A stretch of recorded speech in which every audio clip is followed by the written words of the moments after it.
இன்னைக்கு குமார சம்பவம்ன்ற படம் ரிலீஸ் ஆயிருக்கு. அதை பத்தி தான் பார்க்க போறோம். வாங்க பார்க்கலாம். இந்த படத்தோட டைரக்டர் யாருன்னு பார்த்தீங்கன்னா பாலாஜி வேணுகோபால். இவரோட முதல் படம் யோகி பாபு வச்சு இயக்கிய லக்கி மேன்.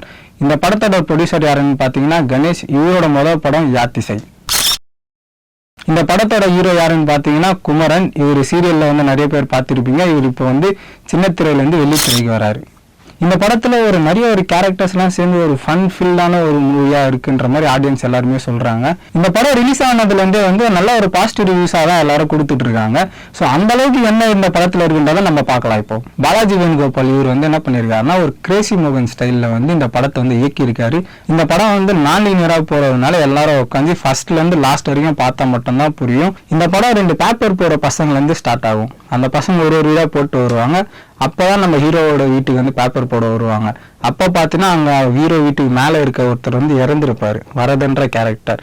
அங்கிருந்தா இந்த படமே ஸ்டார்ட் ஆகுது. அந்த கொலையை யார் பண்ணா, அது கொலையா இல்லை என்னன்றதை கண்டுபிடிக்கிற மாதிரியான ஒரு சஸ்பென்ஸ் காமெடியான படமாக தான் இந்த படம் இருக்கு. இந்த படத்துல கதாநாயகன் குமரன் வந்து ஒரு டைரக்டர் ஆகணுன்ற மாதிரி இருப்பான். ஆனா அதுக்கு தேவையான எந்த ஒரு சோர்ஸும் அவங்க கிட்ட இருக்காது. அதுக்காக அவங்க மாமா, அவங்க ஃப்ரெண்டு, இவங்க எல்லாரும் சொல்றதெல்லாம் கேட்டு அவங்க தாத்தா கிட்ட போயிட்டு சொத்து கேட்டு அதை வித்து அது மூலியமா படம் பண்ணலான்னு இருப்பான்.